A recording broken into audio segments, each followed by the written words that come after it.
The subcommittee will come to order. Without objection, the chair is authorized to declare a recess of the subcommittee at any time.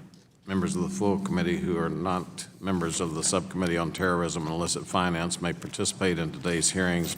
All members will have 5 legislative days within which to submit extraneous materials to the chair for inclusion in the record.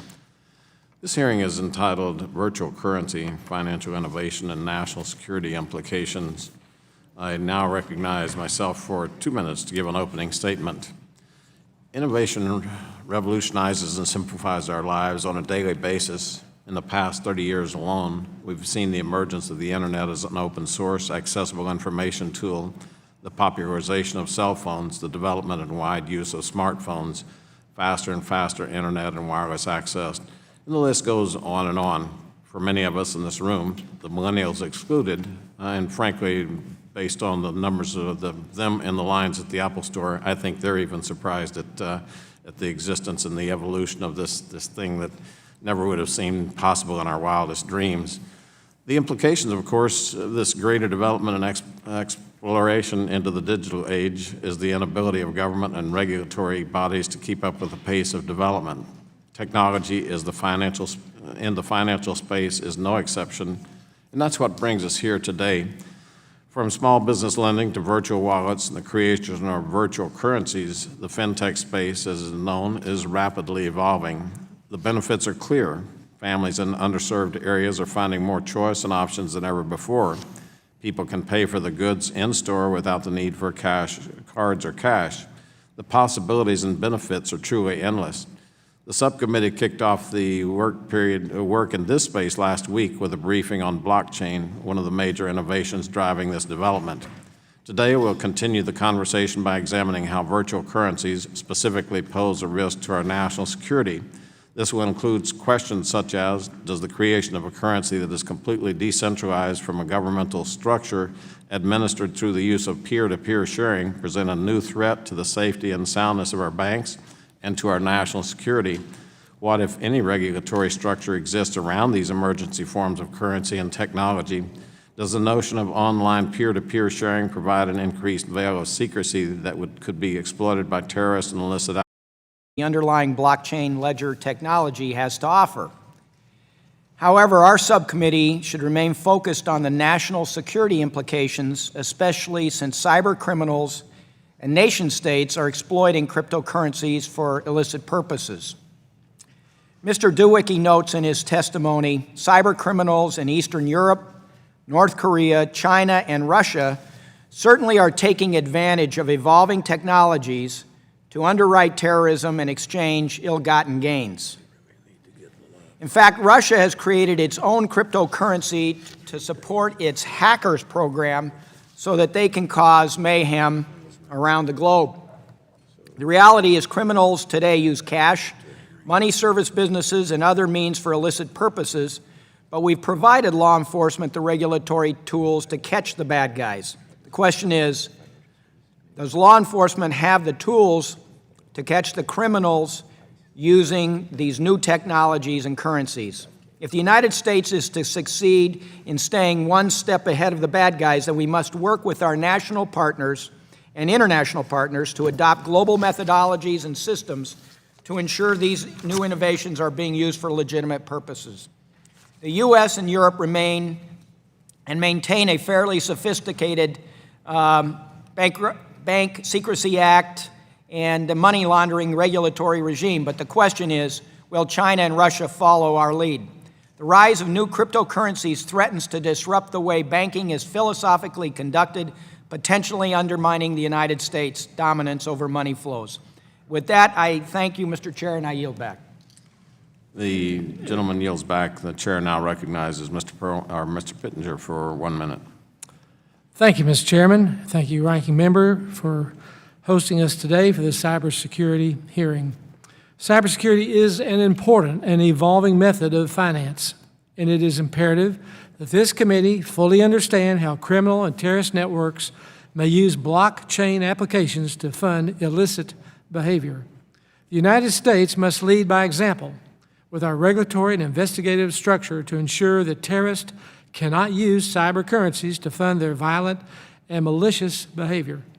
Far too often, foreign governments have enough trouble enacting and enforcing their own CTF-AML laws related to traditional financial institutions. So we cannot assume that these same governments will have adequate capabilities to track and intercept financial anomalies located within blockchain applications. This committee must know what it takes regarding both resources and legal authorities for the U.S. government to confidently enforce our terror finance and money laundering laws with cybersecurity applications. Thank you again, Mr. Chairman, and also the ranking member. I yield back. The gentleman's time has expired. The chair would recognize the gentlelady from Arizona, Ms. Sinema. Thank you, Chairman Pierce and Ranking Member Perlmutter. I appreciate the witnesses' testimonies and agree that we need a government-wide approach to evaluate and address the legitimate uses and potential risks of virtual currency. I support a unified national strategy to combat terrorist and other illicit finance, and this strategy should include a comprehensive discussion of virtual currencies. I look forward to hearing how we can most effectively use risk-based approaches to identify and mitigate the exploitation of virtual currencies by terrorists and criminals while allowing for innovation and growth in the fintech sector. In fact, how can we best use the innovation and growth within fintech to counter terrorist and other illicit finance?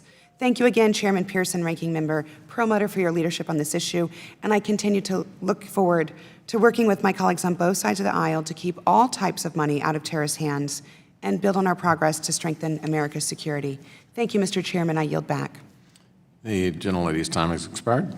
We now turn to the testimony of our witnesses. Mr. Jerry Brito is Executive Director of Coin Center, a nonprofit research and advocacy center founded in the public policy issues facing cryptocurrency technologies such as Bitcoin. Previously, Mr. Brito directed the Technology Policy Program at the Mercatus Center at George Mason University and served as an adjunct professor of law at George Mason University.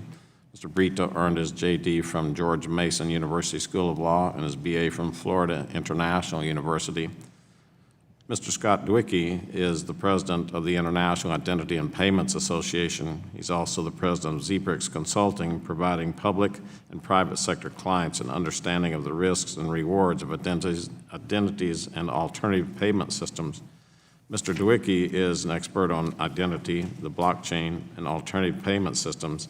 He has advised financial institutions, the U.S. government, and the international law enforcement agencies on these matters.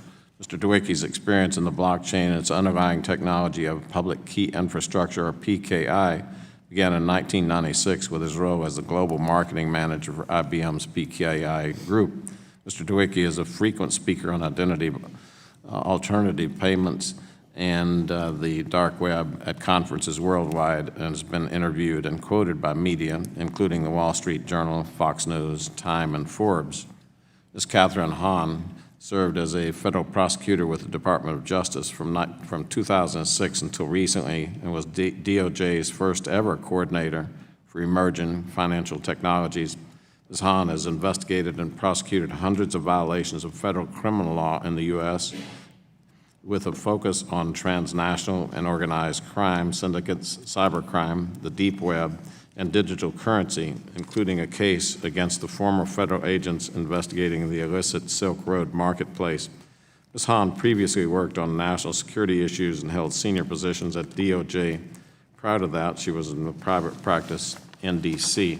Ms. Hahn is clerk for the U.S. Supreme Court Justice Anthony Kennedy as an honors graduate of Stanford Law School, where she has also taught a class on cybercrime and digital currency.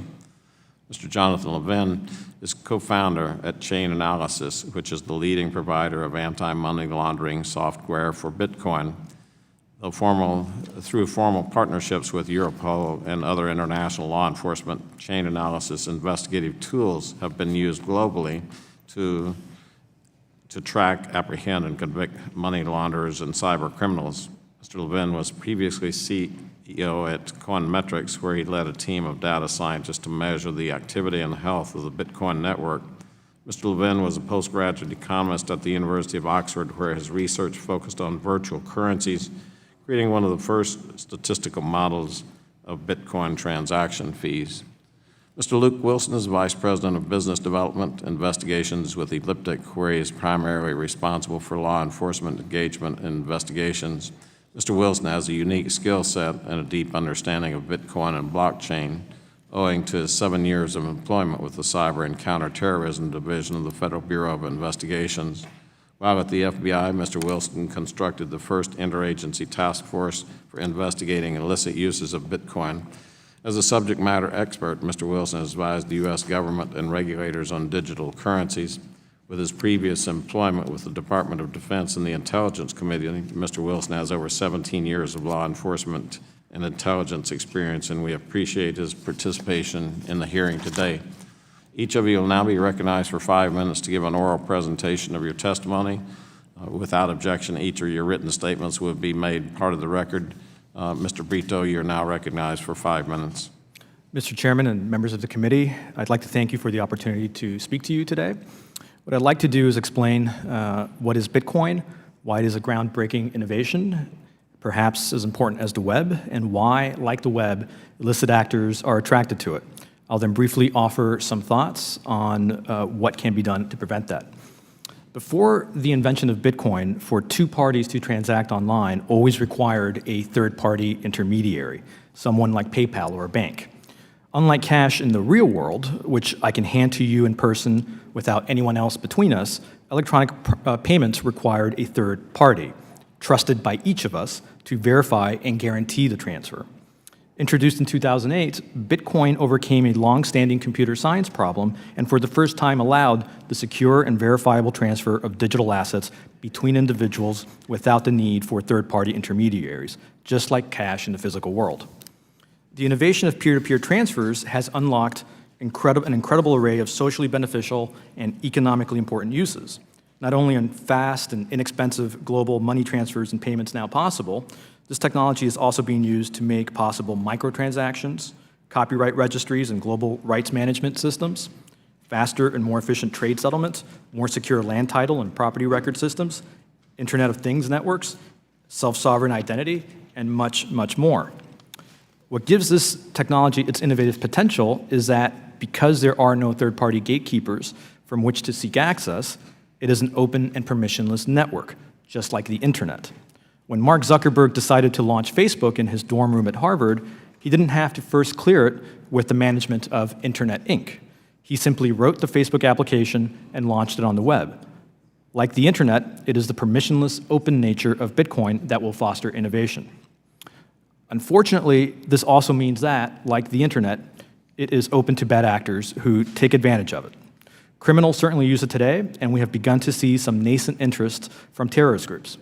However, according to a recent report on the potential of terrorist use of digital currencies by the Center for a New American Security, quote, currently there is no more than anecdotal evidence that terrorist groups have used virtual currencies to support themselves, end quote.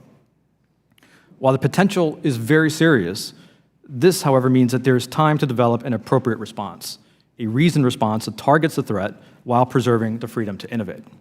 The blockchain and digital currency community has been working for some time now to face this threat. Almost 2 years ago, Coin Center helped co-found the Blockchain Alliance, a public-private forum that serves as an information-sharing conduit between law enforcement and industry. Today, the Alliance is composed of 35 industry members, including the largest exchanges and digital wallet companies, and 36 members from the government, including DOJ, FBI, DHS, IRS, Secret Service, Interpol, Europol, and many others.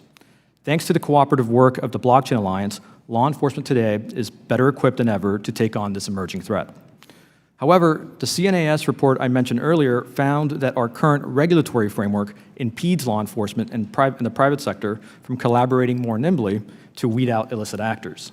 They found, quote, one particular challenge in this area is the requirement for a virtual currency firm to obtain licenses in all states in which it operates and maintain compliance consistent with both federal and applicable state standards where they are licensed to operate. With only a single federal registration for virtual currency firms, compliance costs would be more manageable for smaller firms, and regulators would be better able to oversee firms, end quote. Coin Center could not agree more, and to promote a more uniform approach, Congress should consider the Office of the Comptroller of the Currency, encourage him to offer federal fintech charters to custodial digital currency firms. and Congress should also consider the creation of a new federal money transmission license to take the place of state-by-state licensing. As we discuss these questions today, I hope you will keep a few things in mind. First, this is a technology that, like the internet, or indeed like fire, it can be used for good or for bad. Its inherent nature is neutral. Second, this technology can't be put back in the bottle. Encouraging its legitimate use gives us more and better visibility into the network, while discouraging its use only cedes the network to bad actors. And finally, while there is substantial criminal use, terrorist use, while obviously important to focus on, is still nascent and experimental, so there's time to develop a considered response. Thank you. Mr. Dwight, you're recognized for 5 minutes. Thank you. Esteemed members of the committee, I'm honored to be testifying before you today on the important topic of virtual currencies and their role in enabling terrorism and illicit financial transactions. There are 4 major points I'd like to make. The first, understanding the promise and peril of virtual currencies requires looking well beyond the bright, shiny Bitcoin. Virtual currencies beyond Bitcoin and other alternative payment systems create an expansive shadow network. China and Russia are beginning to dominate a new global digital financial system of which we are not necessarily fully members of or aware of. And these new payment systems are helping to connect billions of unbanked and underbanked around the world, and we should always keep that in mind. These billions of people that are using virtual currencies and other alternative payment and remittance systems for legitimate purposes are transforming economies through their use, especially in Asia and Africa. These systems now represent a major force for the financial inclusion of the more than 3 billion unbanked and underbanked around the world. That's an important point I hope you will remember as you examine the negative uses of these systems. There's a lot of positive going on. How do we balance the profound benefits of these new fintech opportunities against the criminal use of these systems? It's critical that the entire scope of this ecosystem first be considered, its impact, its uses, its structure, before making judgments or creating laws and regulations that might have broad, unintended consequences. This ecosystem extends far beyond Bitcoin and other cryptocurrencies and its roughly $100 billion market value of Bitcoin today. Other virtual currencies, like the centralized Russian and Chinese virtual currencies, far exceed Bitcoin, and their combined value with remittance systems and mobile payment systems exceeds $2 trillion. A network of thousands of virtual currency exchangers connect these systems into one ecosystem, which should not be considered separately, but instead as an ecosystem, together with the other parts of it. Even Bitcoin's impact extends far beyond its use as a cryptocurrency. For example, as Jerry mentioned, the blockchain can be used for many other purposes. I am currently working with St. Luke's University Healthcare Network to implement the blockchain to enhance the patient experience and to make it more secure and convenient. The blockchain is being implemented in financial institutions to transfer funds, the New York Stock Exchange to modernize the trading of stocks, and many other applications. It can also be applied to reduce fraud and graft in foreign aid programs while increasing its reach and impact, while allowing full transparency and reduction in the approximately 30% of foreign aid that is lost to graft and corruption. Not all blockchains are created equally, and new, more anonymous cryptocurrencies such as Monero, Dash, and Zcash are beginning to gain market share. These systems now account for about 1% of all cryptocurrency usage on dark web and are increasing in popularity rapidly. As these systems increase in usage, existing blockchain analysis tools will be challenged to remain relevant, as these dark cryptocurrencies are designed to avoid the tracking of transactions, whereas Bitcoin was designed to be transparent. A new consideration of the use of cryptocurrencies by nation states includes the Russian central bank's announcement on June 3rd that they will be creating a national cryptocurrency.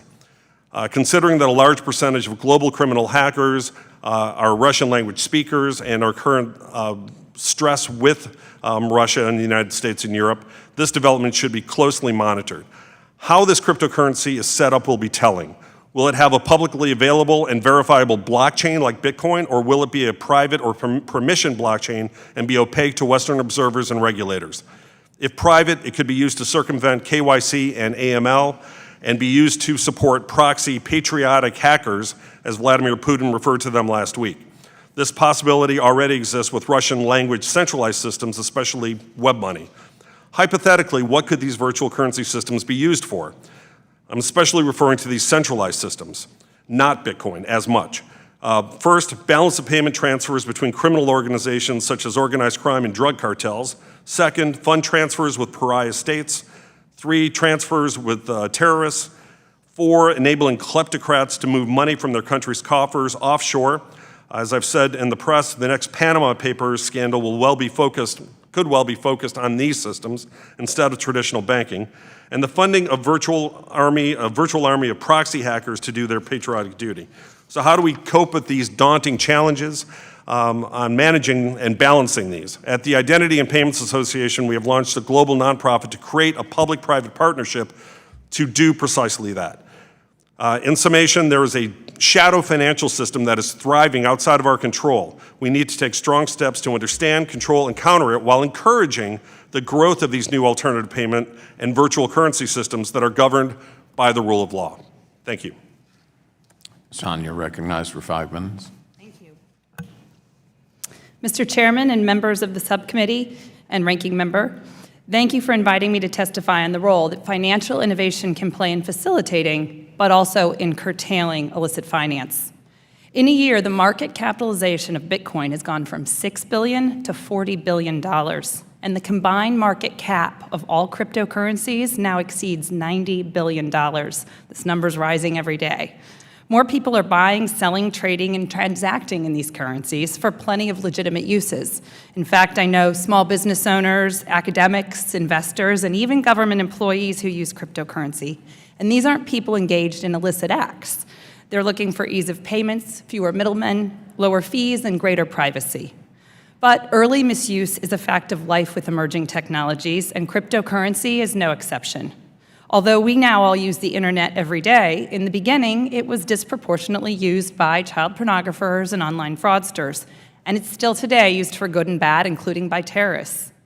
Now, the potential for terrorist use of cryptocurrencies exists, as it exists for any cash or any other type of asset. To date, we've seen only limited instances of terrorists using cryptocurrency, but these instances are becoming more frequent.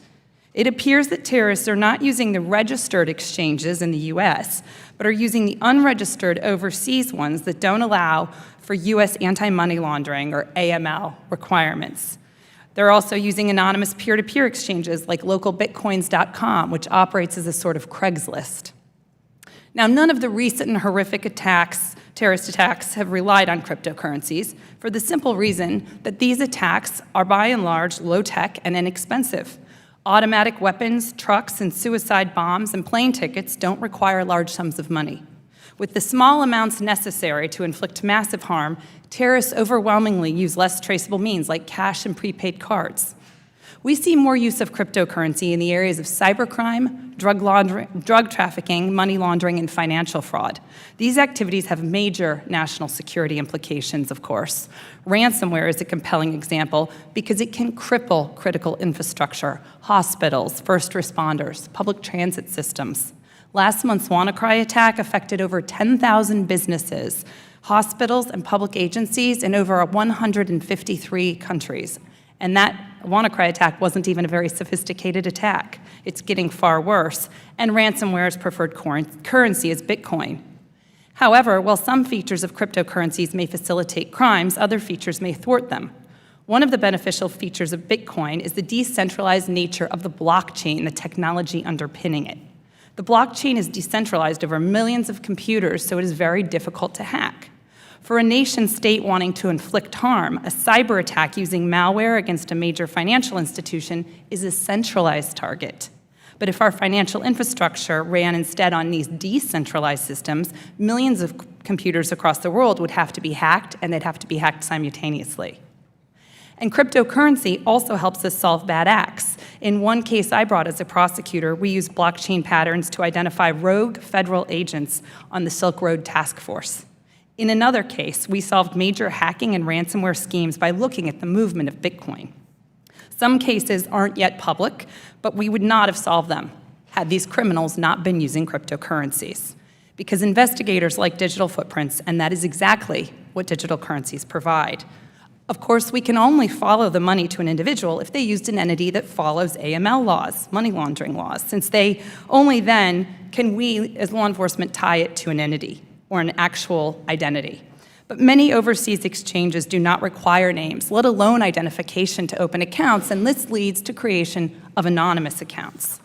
Nearly 100% of ransomware campaigns and hacking rings use these overseas unregistered exchanges.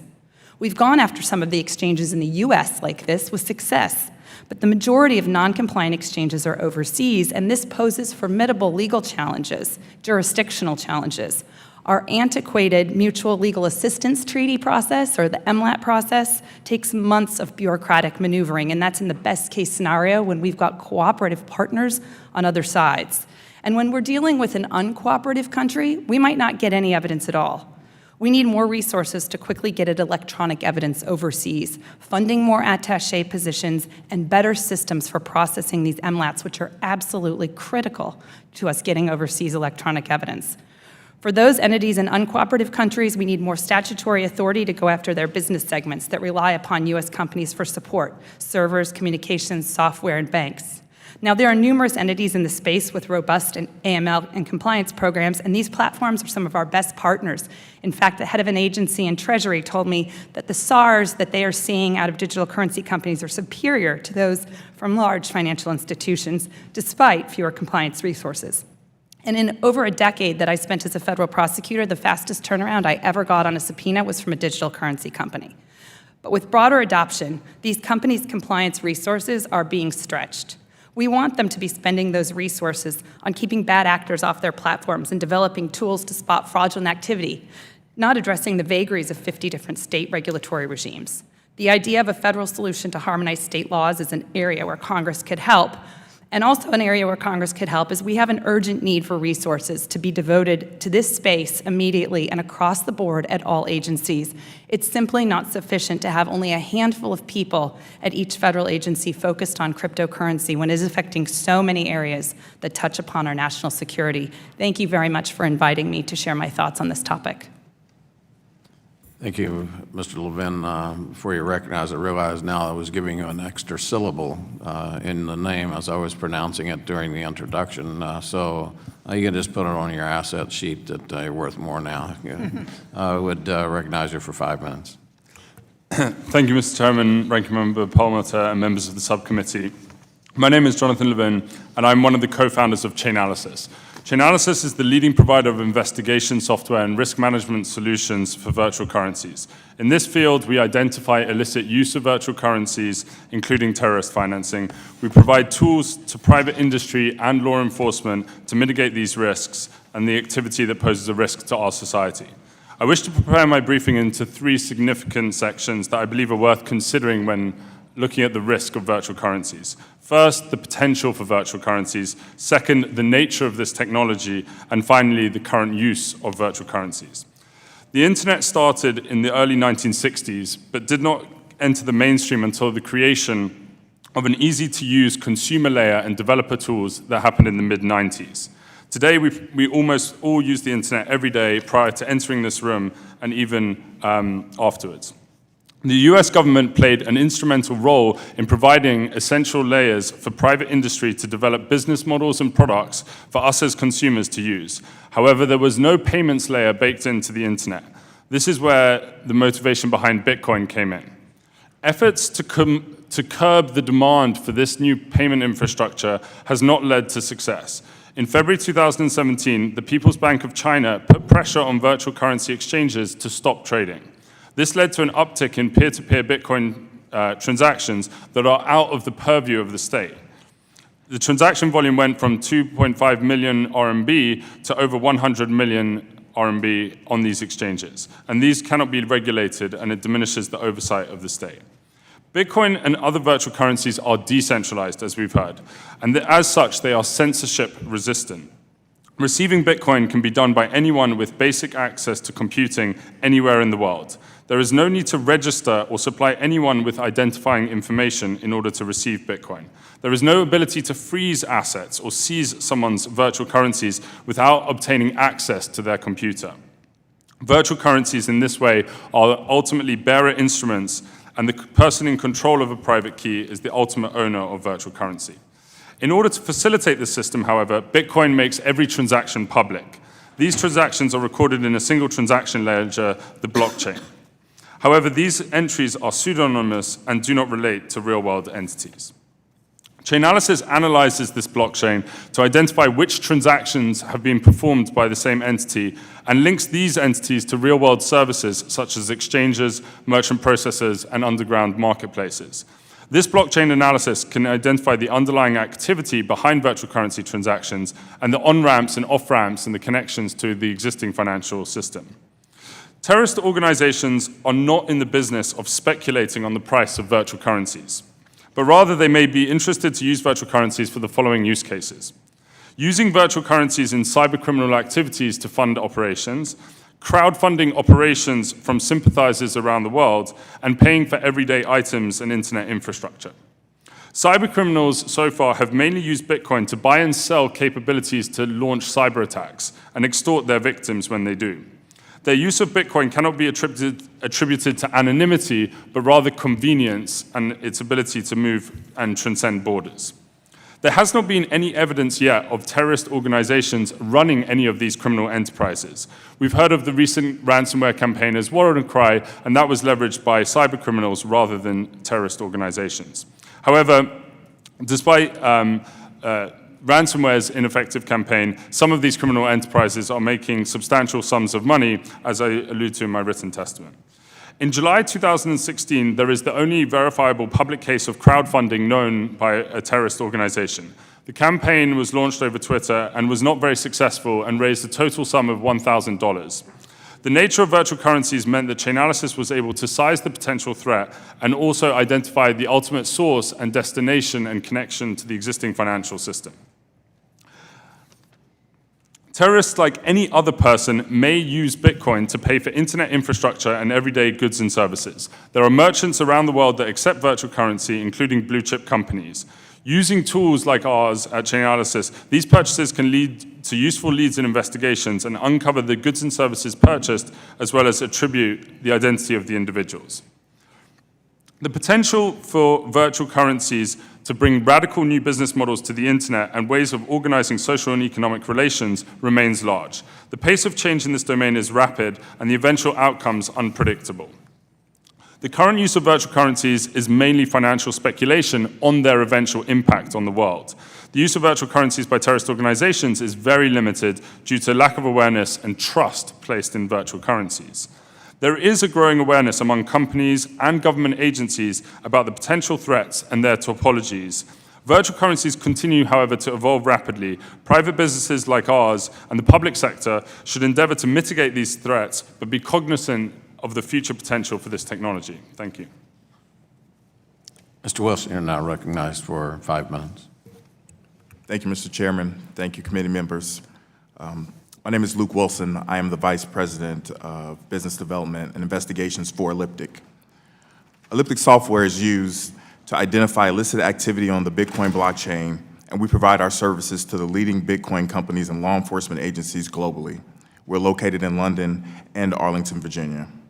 Today's hearing on virtual currency, financial innovation, and national security implications is a very good first step toward understanding this quickly evolving technology. My previous employment with the FBI allowed me to investigate several crimes that involve Bitcoins. My experience is that Bitcoin is not or should not be alarming to investigators or private companies.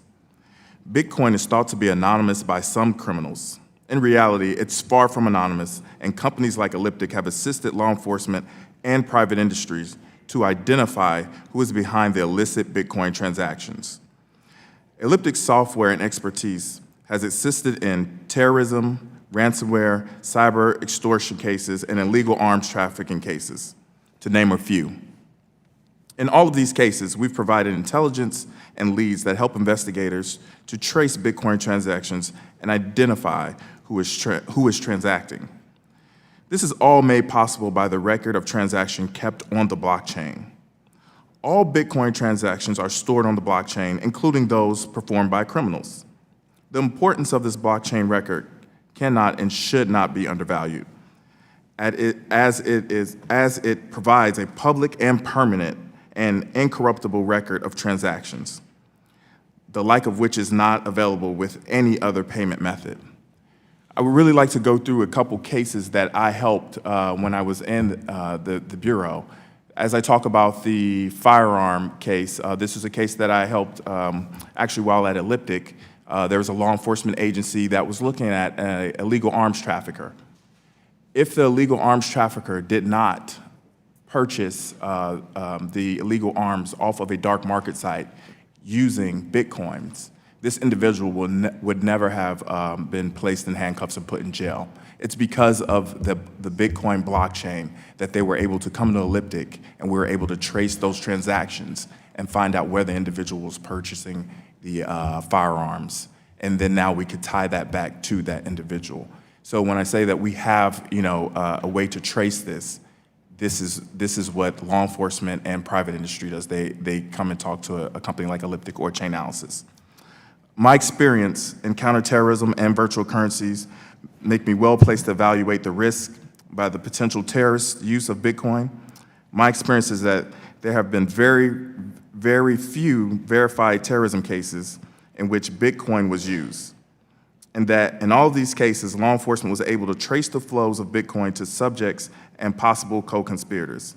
While I cannot say what the future holds for terrorists' use of Bitcoin/virtual currencies, I can say that it's very small to date, and that we have been successful in assisting law enforcement and private industries to combat that threat.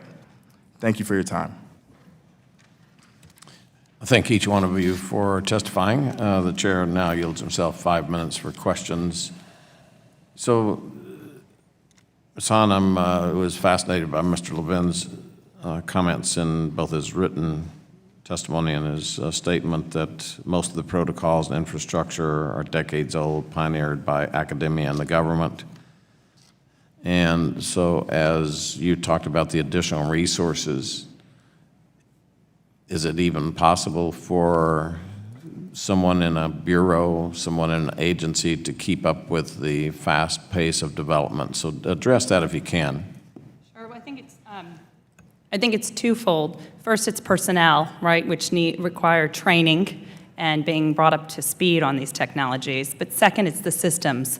And I think the systems are very important because oftentimes we will be getting from these companies that are providing us metadata in response, for example, to a search warrant or a subpoena, and we, on our old systems, can't even access them. They won't even run that data, and that's a real problem. So there's, I think, yes, it's possible, but you have to look at the resource question from both personnel and systems resources. And I mentioned the same thing with respect to speeding up the processing of MLATs. It's not just personnel, it's also just the systems themselves.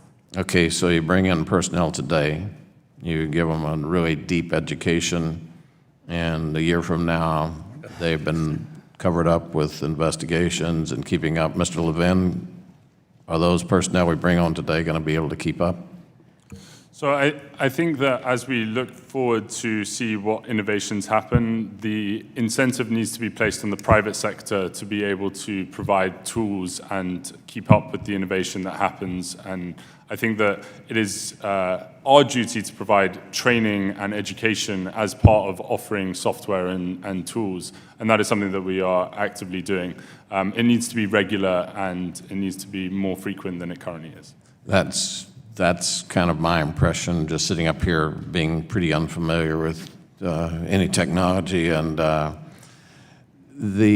so do you envision, Mr. Levin, an ability to set up the protocol that will give the protections and yet allow access by law enforcement to where we don't have to have the resources? Because I just, as a policymaker, I would tell you, I see an unending need to hire more personnel, and the personnel we hired last year are not going to be very good by next year and the year after, completely not up to date. And so we just keep building that bureaucracy. Somewhere we need to get the mobileness to tap into the private sector's knowledge, and therefore we leave the law enforcement to the law enforcement people not keeping up with technology. So if either one of you, Mr. Luke, if you want to jump in here on this too, I really would like a discussion kind of on that, and fairly short, but we've got 2 minutes here. Lead off, Mr. Levin, if you would, and then go to Ms. Hahn and Mr. Wilson. I'd really like your input. So I think that one thing that I have seen personally in law enforcement is actually we need to not hire new people every year, and that people need to become subject domain experts in order to be able to counter the threats that we have. That someone coming in new would need to learn about the innovation of this technology and its history and its evolution rather than just the latest and greatest new bit of technology. I think also I've seen several efforts by regulatory agencies and oversight agencies to automate processes to actually take away personnel from copying down notes off printed out sheets and submit things programmatically that would definitely assist in making sure that the government's resources are best used.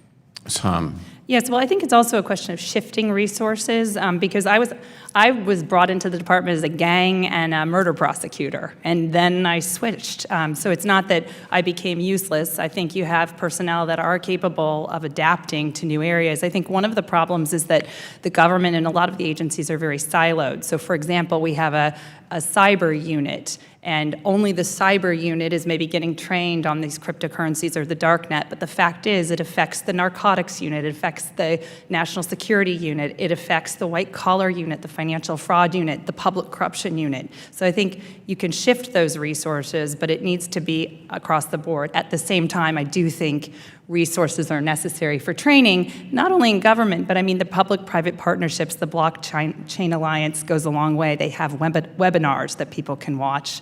So these are actually free resources. Okay, Mr. Wilson, and pretty brief, I'm out of time here. Yeah, that's all right. I agree with Ms. Hahn. It's overall training. Anything that you can do with regular cash, you can do with Bitcoin or virtual currencies. So there needs to be a centralized training, and you have a huge, technological gap as well. Some law enforcement agencies and private industry are just now figuring out that you can trace these transactions.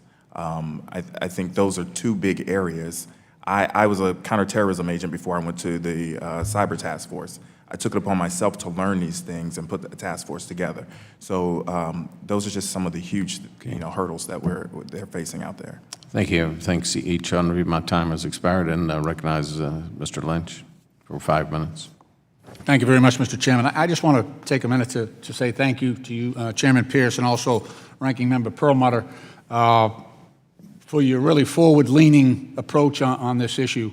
And also want to thank the witnesses. This is not the first time we've met, and I want to thank you for all the energy you've put into trying to get Congress up to speed on this issue. Usually we're very much behind, but in this issue, I think with your help, we're almost up to speed. Ms. Hahn, also I want to thank you for highlighting the issue of personnel and resources. I was in Bahrain and Dubai, did a little work in the Gulf, and we have one Treasury attaché that's responsible for, I think, 5 different countries. And he's bouncing back and forth with central bankers and totally doing a great job, don't get me wrong, but totally overstretched, I think, in terms of our resources. So that's probably something that we can work on. One of the problems I'm trying to grapple with is the asymmetry here of 3 guys in a truck and a bunch of steak knives on a bridge in Manchester, and then our sort of our defense out there talking about cybersecurity and larger systems. There's I think an effort by ISIL and others to use this interstitial approach where they hit us where we're not protected. And I don't know how we do get at that. I think this is an emerging issue for us. I know that, Mr. Brito, you described this as anecdotal, some of the use by terrorists, but I think we've got to be prepared as the use of this becomes more broad than, by the general public, then I think certainly, nefarious elements will capitalize as well. On the personnel side, in terms of trying to train our people, and the money and the time involved in getting people really trained as experts in this, in cyber currency use and all the other issues involved. I mean, when we send our young people to West Point and to the Naval Academy, they go to school and then, excuse me? Air Force Academy. Oh, yeah, Air Force Academy at Colorado Springs as well. I'm just using it as an example, not exclusive. But we commit them, they commit for 5 years beyond that. And so for our investment, we get the return. Is there a way that we can do you think it would be wise for us to set up some similar system where we got a lot of bright people who will be all over this stuff. I think it really appeals to some of the skills and ability of our young people. Create a system like that, scholarships, maybe identify a handful of universities who would love to I think, offer this type of instruction and education. Is that something that you have seen anywhere in our university systems, MIT, any places like that? I could speak to that. I taught cybercrime and digital currency class at Stanford, and it was cross-registration from a number of departments: law, business school, computer scientists, engineers. And I'm pleased to say that a number of those students actually ended up going to serve in the government across in national security capacities in our U.S. attorney's offices. So I think there is the interest there still in serving in those capacities, albeit in this new emerging field. Yeah. Well, how about on the, that's good to hear. I think we just need to do more of it. On the other side, trying to build a system, an agency ourselves and keep it up to speed. We haven't done a very good job with that internally with our government. We've got legacy systems that are a problem. I think, and I just want your feedback, any of you, wouldn't it be better to buy the system in terms of, or purchase the system on the private side and have, cutting edge technology rather than trying to construct it ourselves, because Congress is, subject to appropriations and dear Lord, we are terribly slow in keeping up. I'm just like your own thoughts on that. Anybody? So I agree with you, and I think Mr. Levin and Mr. Wilson are being too modest to say that their companies are building exactly the system that allows law enforcement, and not just law enforcement, but digital currency firms and banks who deal with these networks to have greater visibility into the network. Great. I see my time has expired. Mr. Chairman, I would just ask unanimous consent if we could enter into the record this report, Terrorist Use of Virtual Currencies by the Center for New American Security by Goldman, Murayama, Rosenberg, Cervalli, and Solomon Strauss. Without objection. Thank you. It's entered. The gentleman's time has expired, and just by way of kind of updating the committee, after our meeting, then we asked Mr. Budd and Mr. Davidson and Mr. Lynch and Mr. Foster to come together and really address this idea of adjusting a protocol and the reactiveness of our team, our governmental team, to sort of keep up and see if we can think of a new approach to this. So again, thank the gentleman, and just, it looks like we've got 5 really good people here that you all can work with. Would recognize the gentleman, Mr. Pittenger, for 5 minutes. Thank you, Mr. Chairman. Again, thank each of you for your participation with us and the many times that you've come to address us and engage in this dialogue. Certainly something that, as you pointed out, Ms. Hahn, it's a growing sphere of engagement by those who seek illicit transfer of payments, $90 billion. I'd never heard that figure before today. And that will certainly continue to increase. And I think we have found in the past that those with nefarious interest look for like water going downhill. If they get blocked one way, they're going to go somewhere else. And I think we should be anticipating, not waiting, but anticipating that they will enter into this arena at a greater dimension. To that end, I think the points have been well made in terms of personnel and training. I would like to get your thoughts, just for clarification. If somebody has sophisticated cyber training, they've been certified by SAS or some company like that, is that a strong foundation for being able to move over to address these blockchain types of transactions? Is that question to me, Mr. Pittenger? Sure, or any of you who would like to answer, but just go ahead. All right. I think the answer is it's not necessary. I think it would provide a good foundation, but I founded a digital currency task force out in San Francisco comprised of numerous agencies, and none of them had that SAS training. All of them, however, were very interested in this new field, and they were looking for something new in their career. Perhaps they had done cartel cases before, and so everyone brought something different. And actually, the technology, a bit counterintuitively, is not that hard to get up to speed on. I mean, I really do think that you watch a few webinars, you go to a few training sessions, and all of a sudden, you really know a lot more than you thought possible in a short If I amount of could time. ask you then, to that point, you question the merits of bringing on new people. Why would that be if it was able to be adapted so easily? Oh, I don't think there would be any problem with bringing on new people. I just, to the chairman's question about do all of our old people become obsolete, our existing people, I think that need not be the case either. But certainly, of course, I would always say new people, more people are better, because we have, dealing with criminals. Needs to be the right type of people. Right type of people, but dealing with criminals, we have too much business. So, yeah, good point. One of the big problems, though, in this whole conversation is it's overly focused on understanding the blockchain. Okay. That's a component, and it's actually a fairly small component of the overall virtual currency threat and usage by criminal organizations, et cetera. You really, it's not so much a matter of understanding the technology behind the blockchain. It's having people who understand global payment systems that are on the cutting edge and understand the fintech, the mobile payment systems, the blockchain systems. It's much larger than just, hey, let's get some smart kids that understand the blockchain. You really need to understand the entire payments world, and that's what I've seen in a lot of the training that I've done within U.S. law enforcement and law enforcement around the world. They're just trying to grapple with this one piece, the bright, shiny Bitcoin, I call it. They really need a much broader understanding, and that isn't something that necessarily comes easily from quick training.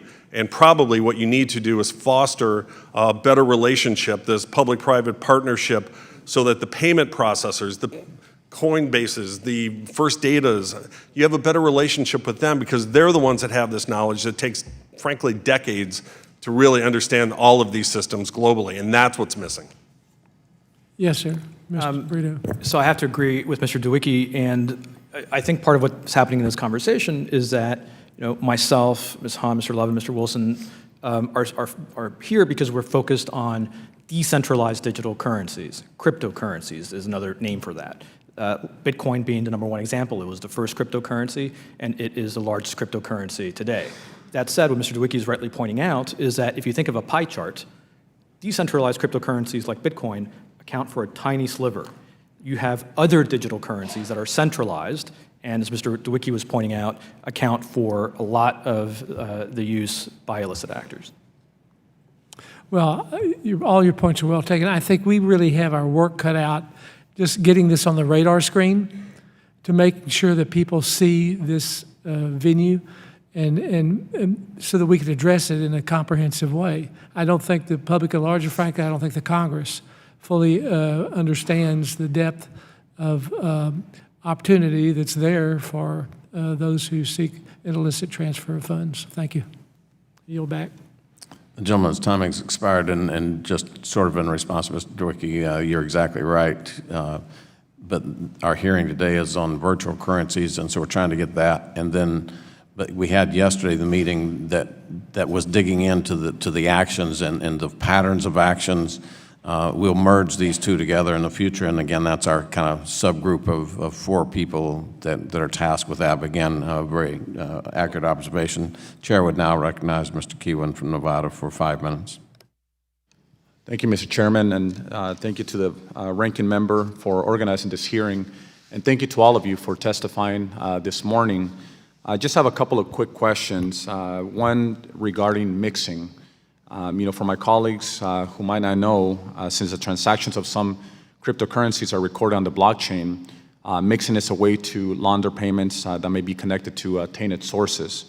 Ms. Hunt, since you prosecuted some of these cases, are you worried that mixing might become so sophisticated that it might become very hard for law enforcement to track some of these transactions for criminal activity?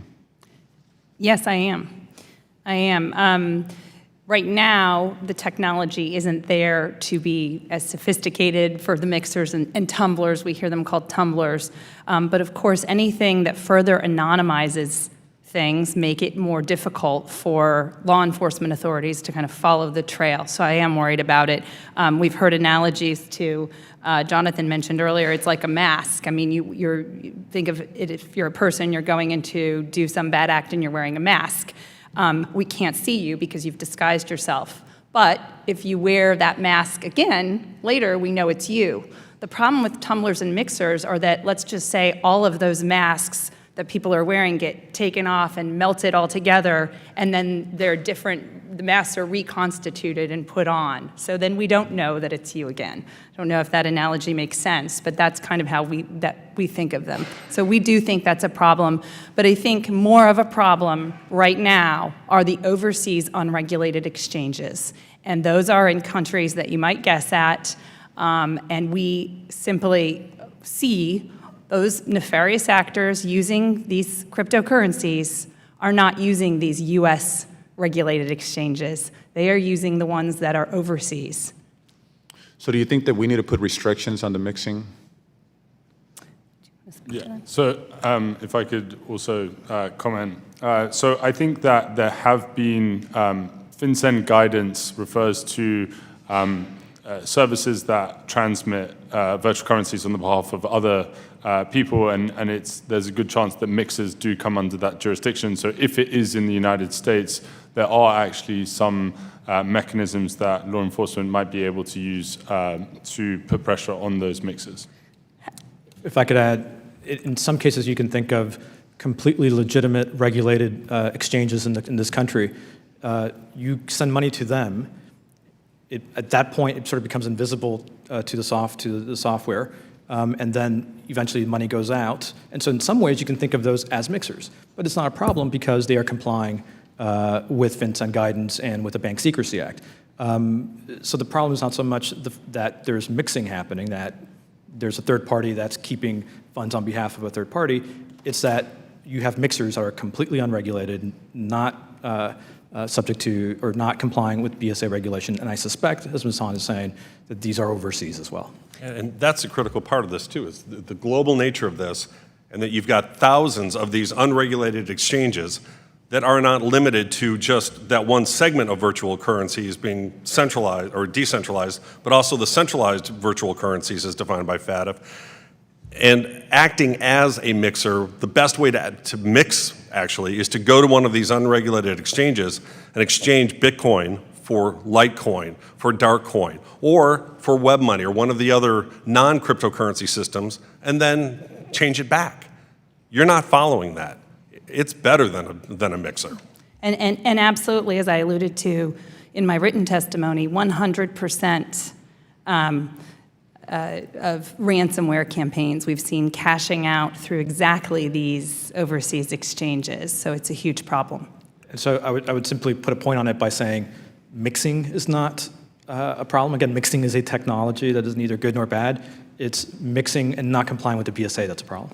But to your question about could we regulate these things, and I appreciate Mr. Levin's comment that in the FinCEN guidance it could be construed to regulate, to reach mixers or tumblers. I'm not so sure that a prosecutor or FinCEN would take that aggressive of a view. Maybe they would, but certainly if this were included in Section 1960 as explicitly clear, that gives that statutory authority gives prosecutors a lot more comfort that, oh, no, this technology is absolutely included in a 1960 definition. So I think that would be important. It's not, FinCEN guidance alone is not always enough for us to bring these new cases that are the first cases of first impression. Thank you all so much. Thank you, Mr. Chairman. Thank you, Mr. Ranking Member. Thank you, gentlemen's time has expired. The chair now recognizes the gentleman from Colorado, Mr. Tipton, for 5 minutes.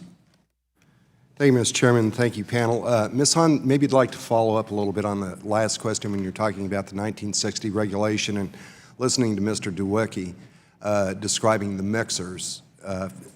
Given all of the complexity that is there, even without authorization, how difficult is it really going to be for law enforcement to be able to track this information, even with authorization? I think there was a RAND report that came out of some of the criminal activity that is going on, RAND National Defense Research Institute, saying that criminals are increasingly gaining access to technology and encryption tools that could allow them to design their own virtual currencies to circumvent the global financial system.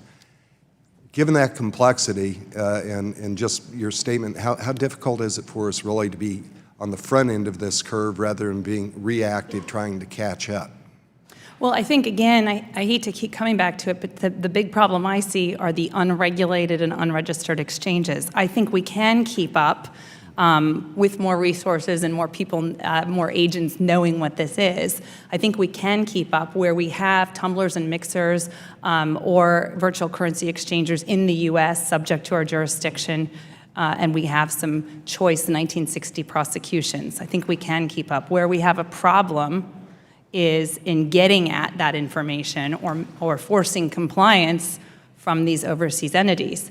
And not surprisingly, the bad actors, the terrorists and the massive cyber criminals are not using the registered Coinbases of the world that are in San Francisco, that are registered with FinCEN. So I think that is going to be a problem, and we can't keep up with those as the matter currently stands. Now, one thing I would say is a lot of those businesses or ransomware campaigns, et cetera, or even these unregulated exchanges, they actually rely on a lot of U.S. companies and a lot of presence in the U.S. People are always surprised by this. They think, well, why would their servers be in the United States? Why would their infrastructure be in the United States? Well, we have reliable source of energy and power. We have massive companies like Amazon Web Services or Google who provide these hosting platforms. So these big unregulated, unregistered exchanges do use Google, Gmail, they use Microsoft, they use Amazon, and I think we could use some tools in our toolkit, statutory tools, to more easily chip away at those parts of their businesses that touch on the U.S. Congressman Tipton, totally agree. The focus should be on the ingress and egress and conversion points. The unregistered, as she put it, exchangers around the world are the point, but I have a very dim view of us being able to cope with them effectively because the barrier to entry for setting up an exchange is so low. It doesn't require you to have a company. It requires you to have a server and some accounts with these different types of payment systems that you want to convert from and to. Very low. I've done research myself on thousands of these systems, rated them for anonymity, et cetera, and they're incredibly amorphous. They go up and come down regularly. They'll change into something else. You won't be able to identify exactly where they are or which systems they might be using in the background. There might be better signals intelligence type things that you could use to detect that. But we, I believe, are far, far, far behind, as well as law enforcement around the world, in coping with this. And these systems do gravitate towards areas with a relatively low rule of law. And oftentimes, they seem to be, according to things I've read and researched, many times they are being protected by local political entities and law enforcement, and there are many stories that you could read about that online. I also want to make the point that the position that Bitcoin is not being used for any terrorist activities might be a bit stretched as well. It's not reported in the United States, but it's well reported in Europe, including Agence France-Presse, that 4 of the automatic weapons that were used in the Paris attacks were purchased with Bitcoin from an online dark market seller in Germany, and that was reported in open court documents in Stuttgart. So, agree it's not a huge problem, but there are examples where you've got small groups that are using digital currencies, including Bitcoin, to anonymously buy what they need to carry out their heinous attacks. The gentleman's time has expired. Would recognize the gentleman from Colorado, Mr. Peril. A lot of Coloradans around here. I want to follow up on Mr. Tipton's line of questions and ask you, Mr. DeWicki, and you, Ms. Hahn, and to the rest of the panel, okay, tell me when you say an unregistered exchange, what is that? And in your testimony, Mr. DeWicki, you talked about a number of different things, web money and perfect money and dark money and all Alipay. I mean, do you consider that an exchange, or is that a medium of transfer? Or help us understand your terminology. I teach a 2-day course on this, so it's not necessarily that easy. But the terminology, and I'd be happy to provide the committee with a topology, a single-page topology that makes sense of these different characteristics. When you're talking about the large providers like PayPal, WebMoney, Alipay, they do have the ability to act as an exchanger as part of their overall digital payment system. And certainly with systems like WebMoney that have been shown by other researchers to not be doing strong know your customer, they are suspect and are certainly being used for criminal activities, and a lot of that is they're not doing that good KYC up front.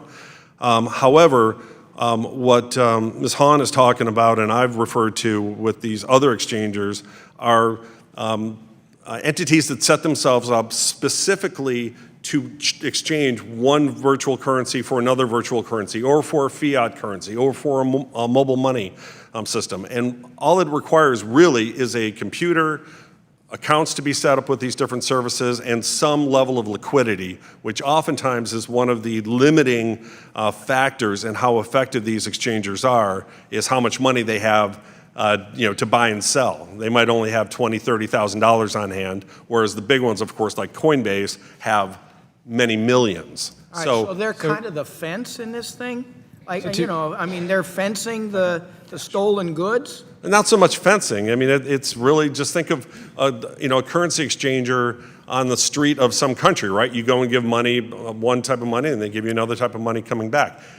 It's that, but in a much larger sense for digital payment systems, and the level of anonymity for these unregistered ones can be extremely high because typically they're not doing the KYC, they're not doing the AML checks. They don't care whether it's dirty money or not. Right.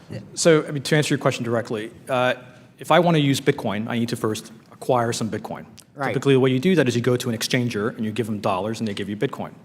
That exchanger in the U.S. is a Bank Secrecy Act regulated entity and has to register with FinCEN, keep records of its customers, and report suspicious activities.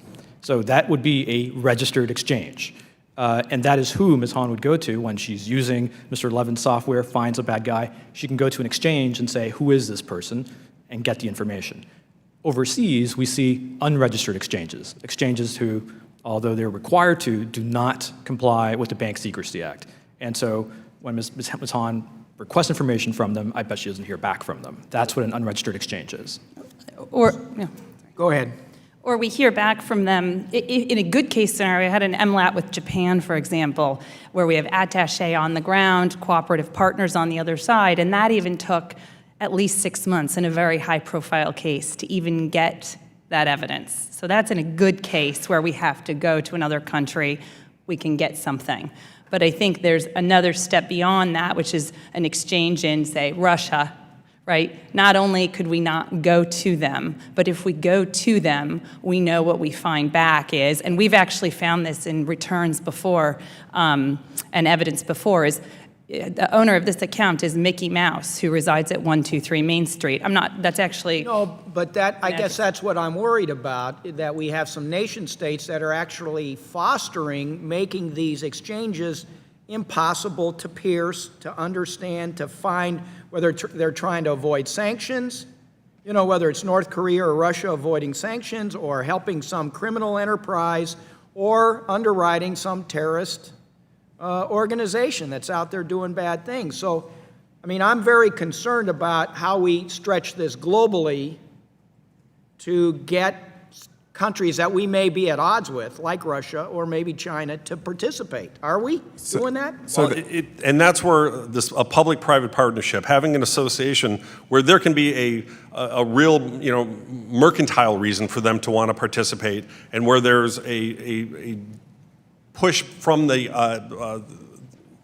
corporations, the companies themselves to want to be part of this. And you've seen this recently in Russia with Kiwi and Yandex Money have started just in the last year following AML and KYC, while WebMoney hasn't. So part of them, they want to be integrated in with European payment systems. The other one is kind of remaining off on its own. But that type of public-private partnership where you can get them to work together with other countries and other companies, I think is key, because you're not going to be able to do this by dictate from the United States, I don't think. All right, thank you. So it's normal. That's normal criminal activity. Criminals are going to go where the least path of resistance is.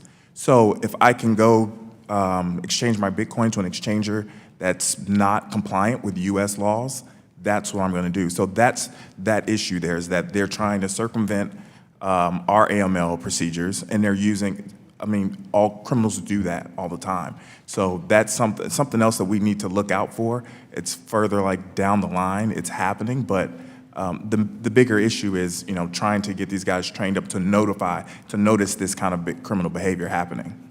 Okay, thank you. Gentleman's time has expired. The chair would now recognize the gentleman from Texas, Mr. Williams. Thank you, Chairman Pierce, and to all the witnesses today. This has been great. I want to spend my time this morning focused on money laundering, specifically trade-based money laundering, which, as you know, is just one method used to launder illicit proceeds, and how that relates to virtual currency. According to the FATF report on virtual currencies, two major themes have developed. One, virtual currencies are the wave of the future for payment systems, and two, virtual currencies provide a powerful new tool for criminals, terrorist financiers, and other sanction evaders to move and store illicit funds out of reach of the law enforcement and other authorities. So let me start with you, Mr. Duecki. In your testimony, you spoke about the capability to move unlimited amounts of funds completely outside of the Western financial system. You also mentioned transfers to and from terrorist organizations, especially as part of a trade-based money laundering scheme, to cause the investigators to lose their money trail. As we've heard many times during our previous hearing, these schemes can be highly complicated, so virtual currencies just add another layer. So my question is, can you expand on the steps we need to take to help all of the stakeholders involved, whether that be local law enforcement or financial regulators or private companies? I'm a private sector guy, and to understand the scope and scale of these schemes. Well, I think the key is education.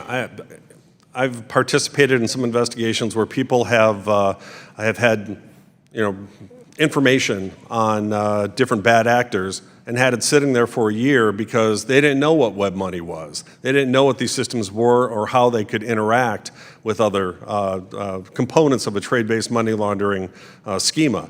And all it really takes is one leg of maybe, a lot of these trade-based money laundering schemes can include 4 or 5 different hops, cars for drugs, for whatever. And all you need is one component to jump in and out of one of these virtual currencies, whether they be centralized or decentralized. Probably more likely to be decentralized than centralized like Bitcoin, or decentralized. I'm sorry, more likely to be centralized than decentralized, because when you're using a system like Bitcoin, a large transaction is going to stand out, and it will be tracked by Elliptic or Chainalysis. But if you're bringing it in and out of a centralized system, and perhaps you're working with the Russian mob or something like that, it's not going to show up and be detected by anybody, and it's going to allow you to basically, lose the trail of investigators that are following it through traditional mechanisms. Okay. So I think the first step has to be education. You have to have people start to understand what's possible, because when we did that in past training, there were huge breakthroughs that resulted almost immediately because they found that, oh wow, the bad guys were using these systems as part of this, and we just had no idea what we were looking at. Okay, let me switch topics real quick, Ms. Hahn. Section 13 of the Combating Money Laundering, Terrorist Financing, and Counterfeiting Act of 2017, a bill introduced by Senator Chuck Grassley and Dianne Feinstein, directs the Department of Homeland Security and Customs Border Protection to provide a report detailing a strategy to detect prepaid access devices and digital currency at border crossing and ports of entry. So my question would be, what are your thoughts on this bill, and what are the pros and cons of including prepaid cards regulation in that regulation? Well, I think that prepaid cards, we've seen that prepaid cards are used by nefarious actors quite a bit. And so I think that it's sensible to include prepaid cards, if that's your question, in that bill. And I've only just seen reporting of it. I haven't yet had an opportunity to read the bill itself. But I think this is what I was saying about giving, there is some already regulatory guidance, but giving the statutory, making the statutes explicit, give prosecutors a lot more of a path, a clear path to bringing cases. I mean, we saw this with 1960, where there was a case in Florida where a judge said, well, I don't think 1960 includes virtual currency. So I think this would be getting at remedying something like that. Got a little bit of time left. Let me come back to you, Mr. Duwecki. Can you go into more depth about the Identity and Payments Association you launched and what the role they can play? So I had been part of a lot of conferences around the world where I had heard story after story about the de-risking of virtual currency providers, exchangers, remittance companies, mobile payment companies that were basically losing their bank accounts because banks didn't understand it, et cetera. And I saw that really what was needed was some sort of public-private partnership to take all the regulators and law enforcement around the world that I had been working with and training, bring them together with industry members to find a common path forward where we could agree on best practices, where we could agree on basically a coda like Visa and MasterCard have. In fact, I have one of their former VPs working with me on this.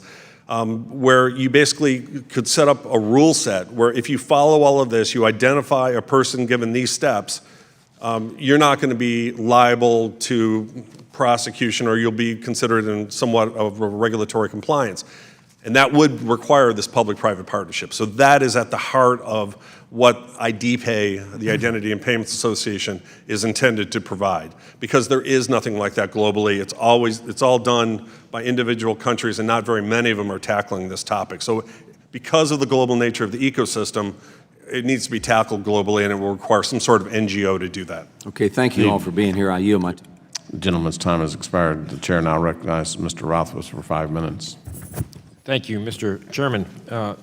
Mr. Levin, as we look at other governments hostile to the United States developing anonymous weaponized cryptocurrencies for use against us, by criminal or terror organizations, get thoughts on how the U.S. or the international community could counter those efforts? Yeah, thank you very much for the question. So I think that when I think about what this testimony is about, is it's about virtual currencies that are truly global and decentralized. If the adversary is choosing to account for trades within its own organization on some sort of ledger, that doesn't really pertain to what Congress or anyone else can do about those types of payments. What we're talking about is a financial system in which everyone in the world can access virtual currencies, as I understand it, as Bitcoin. And for that, the US government can have eyes on those types of transactions and would need to be able to have tools in order to understand the purposes and the actors that are behind those transactions. So I am less worried actually of states producing their own virtual currencies in no matter what technology they use, because the risk to our society is mostly around being able to fund and send value to anyone in the world to carry out acts like we've seen in the past. So you're not concerned about any kind of like internal? Yes, because those types of systems already exist, and while we cannot have eyes on them, we have no way to put any pressure on those types of systems. If I could ask Ms. Juan Rodriguez, the idea that virtual currencies out there, Bitcoin, that's going to be an asset that perhaps a bad actor is going to have. What would be the possibility of using our asset forfeitures procedures to go after that a virtual currency? I mean, can we do that? How would you do that? Yes, in fact, we have done that, and we've used exactly that authority. So in a case I had, we seized those assets under the asset forfeiture laws upon a proper, of course, judicial order. And right now there's a lot of question about how do we auction those off? What does the government, now that we own these because they've been forfeited, what do we do? What does the government do? We're the holders of Bitcoin now, and there's a series of disparate things that have happened. I mean, the Marshal Service has auctioned them off. So yes, we can do that, and we should do that. In fact, a case against an exchange in the United States that my office did involving Ripple Labs in 2013. We brought the first ever enforcement action against a virtual currency company ever. We teamed up with FinCEN to do so, and they had to pay also and forfeit a $700,000 penalty. Also, they had to take a number of remedial steps, so now they collect customer data. They must follow all AML laws, know your customers, and they collect customer identity. But I think that the asset forfeiture laws are an important tool as part of this. That's particularly true if we are ever to get to some of the overseas exchanges, because of course they have correspondent banking accounts with banks, including in the United States. And I would think that would be an appropriate case to use those laws. Mr. Brito, do you foresee any widespread acceptance of virtual currencies by small to medium-sized businesses in the future whereby domestic criminals could launder illicit profits into Bitcoin or virtual currencies? It's certainly possible. I think, however, that cryptocurrencies like Bitcoin really can't compete in the developed world with our existing financial system. We've got credit cards, we've got cash, we've got access to just, our phones can pay for things. And they do it really frictionlessly and very well. Where digital currencies, I think, are going to really thrive is going to be in the developing world where they don't have access to those financial systems. And there really isn't an incentive for networks to go in and develop those networks. So I think that's where we will see retail payments take up for cryptocurrency. In the developed world, where I think cryptocurrency has a truly bright future, are for really novel uses that our existing financial system really can't accommodate. Things like microtransactions, transactions that maybe are a trade settlement of sort of other assets. Yield back. Chair now recognizes the gentleman from Ohio, Mr. Davidson, 5 minutes.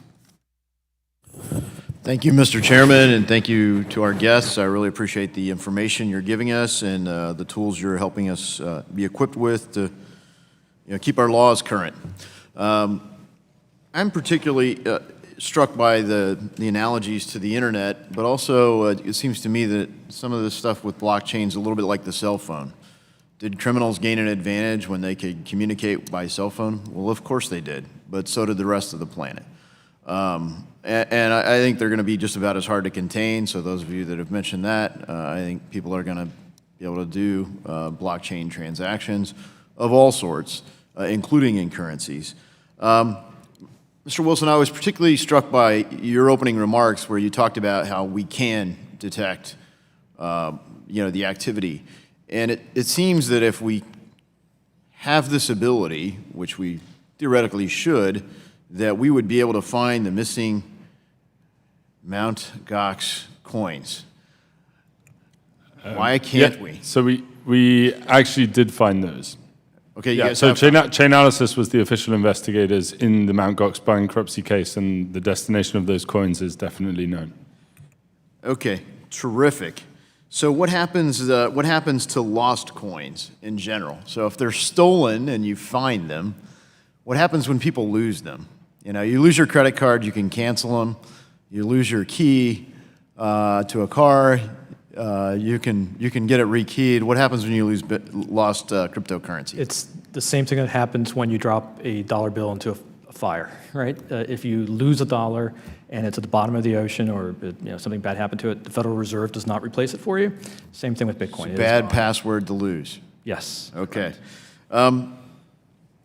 So how are, I guess, without compromising trade secrets, how are we doing? And I understand that Mr. Levin and Mr. Wilson, your organizations are working to track mixers and other tumblers, things like this that are making it hard to find currency.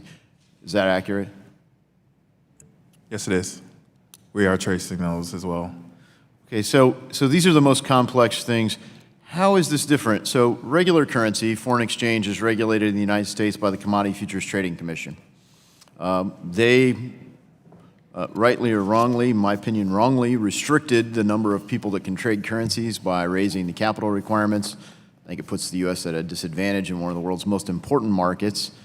And I'm concerned that our regulatory framework with cryptocurrency is going to further hinder our ability to do it. Can't currency be regulated by one organization, whether it's physical or virtual? I think the answer to that could be yes, and it would definitely allow businesses to be more compliant and put their efforts into one domain. I think that also if that regulator adopts technology that is in line with digital currencies like Bitcoin and has tools and automation that will definitely allow the United States to have a business environment that thrives whilst thwarting bad actors. Digital currencies are one of the most regulated sectors within fintech. Yeah. And the reason for that is that they're subject to many different regulators and jurisdictions. So at the federal level, you have IRS, you have CFPB, you have FinCEN, there have been FTC enforcements, there are many. But really the largest sort of barrier is state-by-state regulation.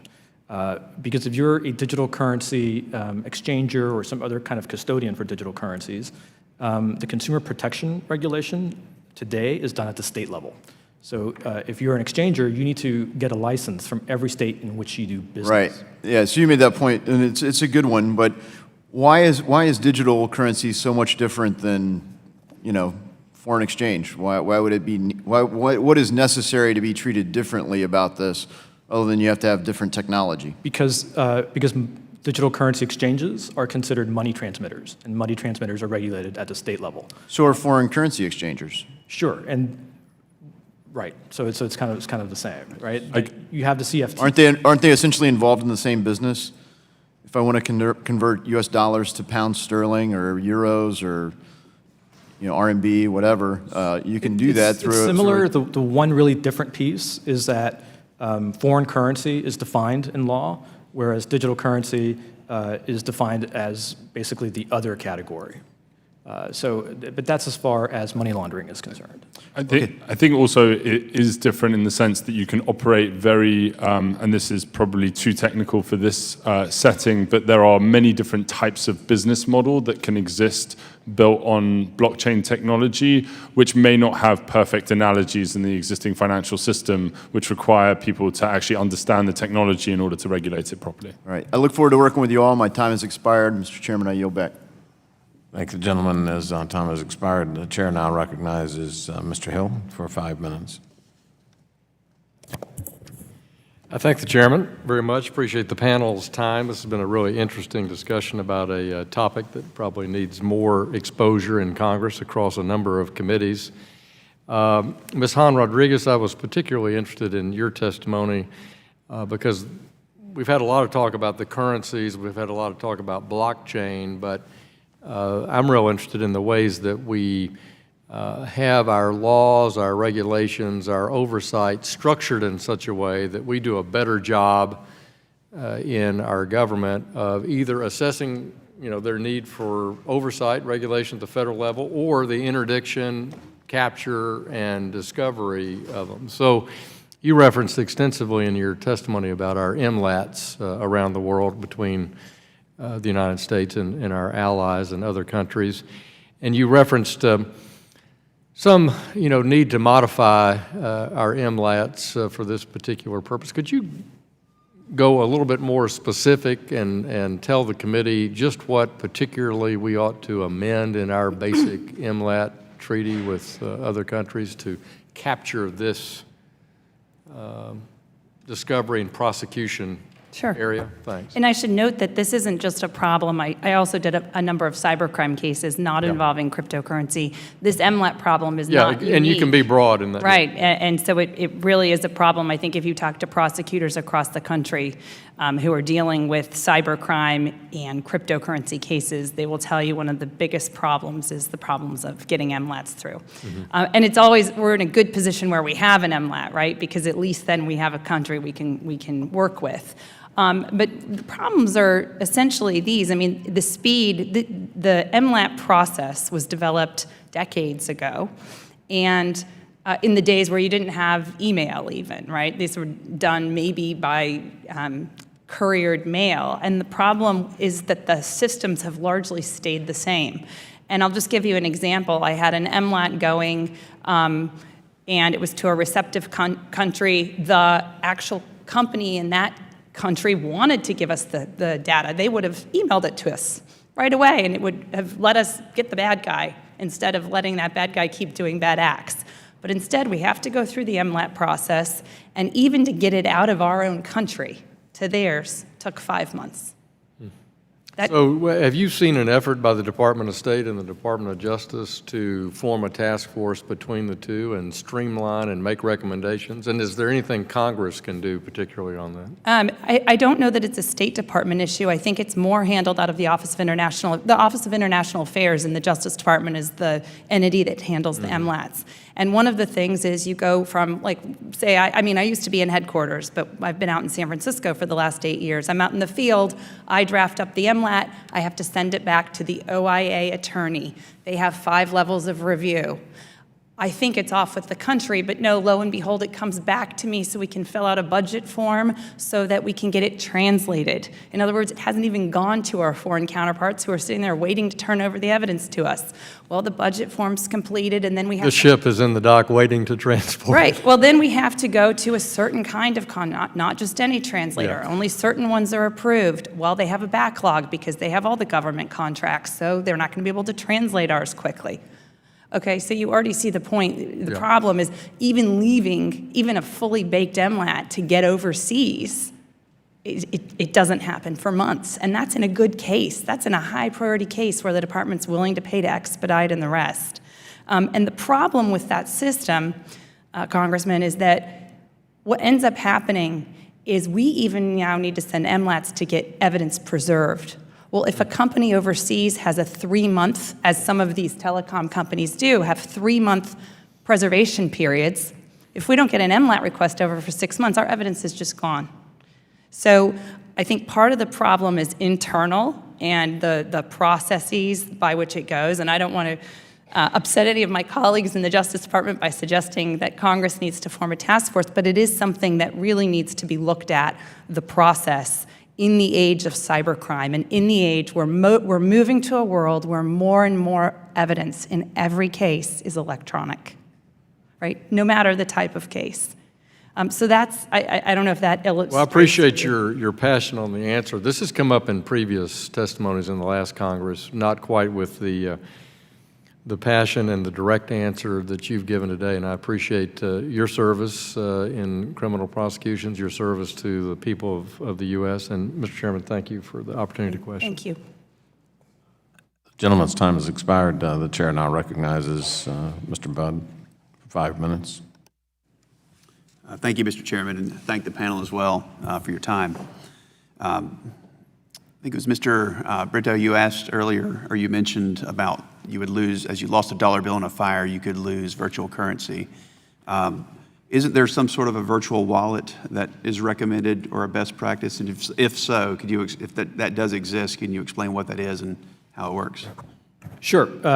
So there are essentially two ways in which you can hold digital currency, kind of the same as cash. You can hold it on your person, the way you might hold a $100 bill with you, or you can deposit it with a custodial institution.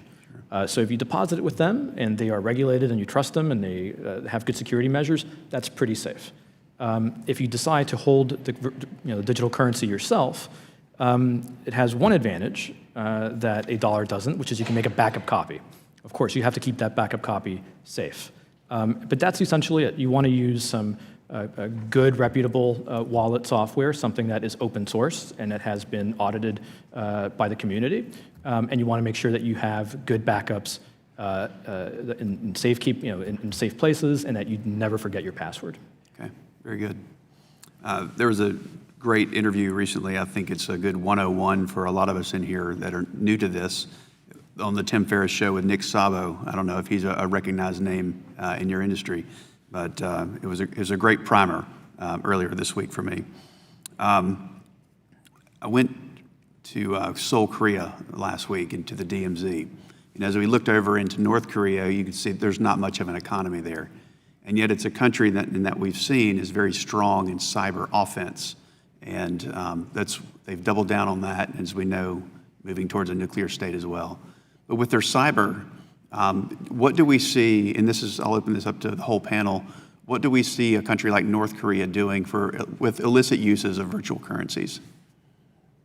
So I've seen media reports that some of the ransomware that we've seen attack different private companies and public sector organizations could be traced back to North Korea. Right. And you can imagine that North Korea, if this is true, would see ransomware as a revenue-generating activity. Of course, if they acquire Bitcoin or some other digital currency, they need to offload that. And so they would need to go through an exchange. I bet they would go through an unregulated, unregistered exchange. So I've seen the same sort of reports, and although, as Ms. Horn will know, that attribution in cybercrime cases is very, very difficult to attain the identity of people who do them. What I have seen is, and I mentioned it in my written testimony, I have seen ransomware campaigns run in domains that I would consider hotbeds potentially for terrorist activity. And it is about making a profit out of this type of activity in order to fund operations. So I think that risk does exist. We actually have seen that there are very limited exchanges in a lot of these places. So we monitor for is there liquidity in those local markets to cash out for virtual currency activity? For example, there is no domestic North Korean exchange that you can cash virtual currencies into local currency. However, there are virtual currency exchanges in other parts of the Middle East, although liquidity is fairly limited. I know of 2 exchanges where the joint liquidity in their existence has been $2 million. Wouldn't you say, Mr. Levin, that it would be better for a country like North Korea to stay in virtual currency rather than egress or come out of it? So I would say the most likely thing that would happen is that they would use the virtual currency in order to pay for potentially internet infrastructure that actually exists, maybe even in the United States or offshores. And for the panel, I'm sorry, Mrs. Hahn, did you have a comment there? Oh, no, thank you. For the whole panel as well, sorry, I had another question there. Do you have any ideas to the total volume or a guess, or that you would see North Korea doing through virtual currencies? Geographic identification of virtual currency transactions is somewhat difficult, especially where there is no exchanger present in that local market. So companies like mine can identify the services that are providing virtual currency services like exchange, like merchant processing. But if there are no sort of North Korean exchanges, it's very difficult for us to be able to assess how much volume is in North Korea. Thank you. I yield back. The gentleman's time has expired. The chair now recognizes Mr. Lynch for 5 minutes. Thank you. I know the last time we spoke, we spoke about the committee members perhaps taking advantage of the webinars, any other training opportunities to educate the members. So committee staff will be reaching out to each of you on that. Let me give you an extreme example. Somalia. So we're having problems, highly insecure environment, very low capacity among the government there, a fair amount of corruption. All of the banks have basically pulled out of that area. They won't even set up ATMs anymore. Al-Shabaab, very active. The secure district is actually limited to a small sub-district in Mogadishu, around the airport. Even when we fly in, it's tough to get out of the airport until really recently. And again, they get this aversion by regular banks, so remittances can't get in there. So we got a real problem.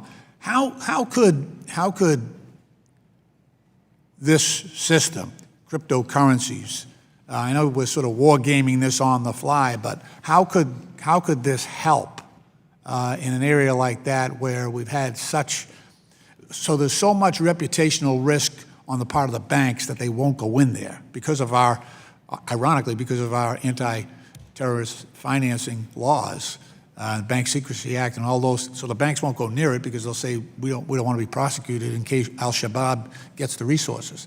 How is there an opportunity here that, on payment systems, is there some way we might help the people who want to just send money back to their families? Yes. Yeah, and I think, that is one of the key use cases that drove me to create the Identity and Payments Association, where you have a community that is cut off from the banking world, that is relying on remittance systems like M-Pesa or World Remit, or a few others, that have been impacted by AML and CFT efforts that have cut them off in some instances from Somali populations in Minneapolis or wherever.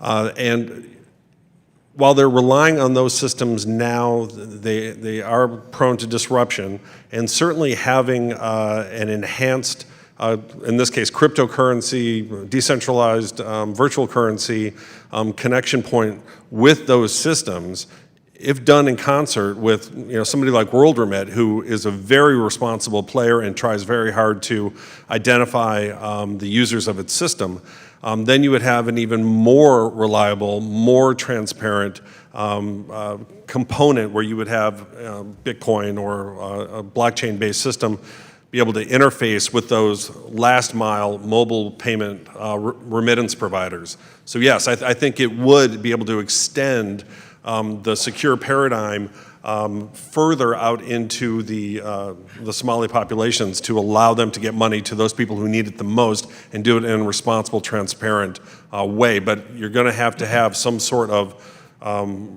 relationship with a lot of different players because there are a lot of Somali populations around the world. If I can address that. So Sure. If I could just say that the Charity and Security Network is a nonprofit that represents other nonprofits. What is the name of it again? Charity and Security Network. Okay. And they published a report recently that looked at exactly the problem you're describing. And it's not just conflict areas like Somalia or Syria where they're having trouble getting payments in. It's Latin America. It's Europe even. Yeah. And we're actually going to be, so Coin Center will be working with the Charity and Security Network to develop a pilot program to potentially send grant money from the U.S. to Mexico, to nonprofits in Mexico who are running grant programs using Bitcoin. Wow, that's great. I could also add to that. I think interesting thing about having a cryptocurrency on the underlayer of this is that the traditional financial system relies when money goes from a bank to a money transmitter and then gets sent to Somalia, the bank gets very nervous because it has no ability to have any insight into the underlying transaction to the their customer's customer. What Bitcoin allows, and I've actually implemented this with Barclays and Circle Financial, which are two sort of well-known fintech companies, is that the bank is actually able in real time to know what is the underlying activity of its customer, not on an individual who is the identity of the person, but potentially what is the exposure to underground market activity or ransomware or the terrorist financing activity that we're interested in. So I'd like to point that case study, and happy to go further in more detail. That's great. Thank you. The gentleman's time has expired, and the chair would recognize Mr. Pittenger for 5 minutes. Thank you, Mr. Chairman. Again, thank each of you for being here and giving us your sound advice. You know, we're dealing with very sophisticated people, as we have found in the past. And this is not a backyard gang of hoodlums. They look for every possible avenue to complete their efforts. I would like to say that as we consider the cryptocurrencies, while they are not well known to the public at large, and they are growing, certainly to these folks, they're on the radar screen, and we, as I said earlier, should anticipate that they will be more engaged, more likely in outside the United States, as you said, where we don't have the capacity for oversight that we have here. I would welcome your involvement, particularly with the media. I think you play a role there, and I think you can help define what you're doing in terms of defensive postures and offensively, and to mitigate this concern. I think we need each of us to speak to this more, to let the public and as well that the Congress be more adept in these concerns. So on your radar screen, I hope that you'll consider a more aggressive outreach to try to work with the media and to help tell your story. Thank you very much. I yield back. The gentleman yields back. The chair would yield himself another 5 minutes. Mr. Wilson or Mr. Levin, as we discussed, the world remit and the retroactive nature of it. In the current system, can we assure the same way that Western Union might be able to assure that crypto going into Syria or Somalia could be traced and maybe stopped before the incident? Discuss that just a bit if you can.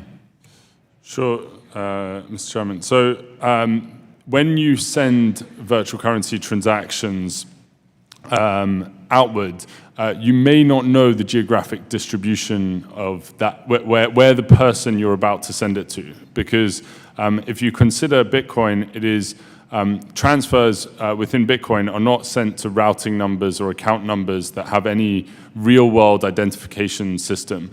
Instead, what you need to do is then look after the fact in order to understand what is the activity potentially for that transaction.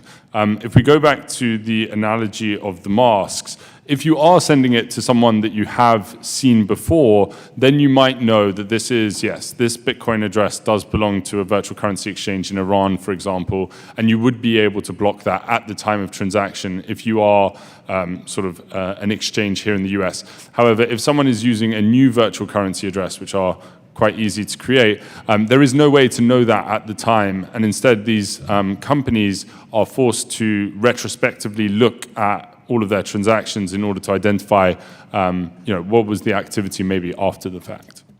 Mr. Wilson? So exactly what Jonathan said.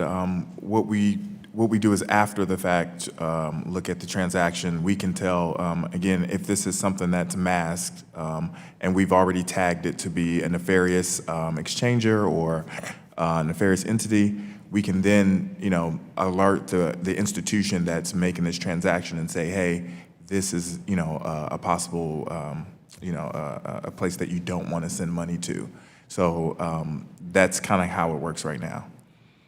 Ms. Hahn, I would appreciate your observation on the same question if you can, because really looking at Western Union and their, I guess that they know both parties, that we have some understanding of who is on the other end, and they then will maybe even blacklist entire regions because of the risk, but it's not anonymous, I see there. You have an observation? Well, I'm not sure. I also know that Western Union has actually been paying some hefty fines, and I think was just the subject of a FinCEN enforcement action for, about a year ago. $800,000. $800,000, yeah. Or $800 million, I'm sorry. $800 million, that sounds Sorry, more. that's more, yeah. For not always following the things that they're supposed to do under the law. But I think I agree entirely with what Mr. Wilson and Mr. Levin said. I don't have much to add beyond that, other than to say it is much more difficult where you don't know where this is going to, unless you have a way of, if they haven't used a Mixer or a Tumblr and they're using the same virtual currency address, but they rarely do. The sophisticated people who are moving money use sophisticated mechanisms, and they create new addresses. Okay.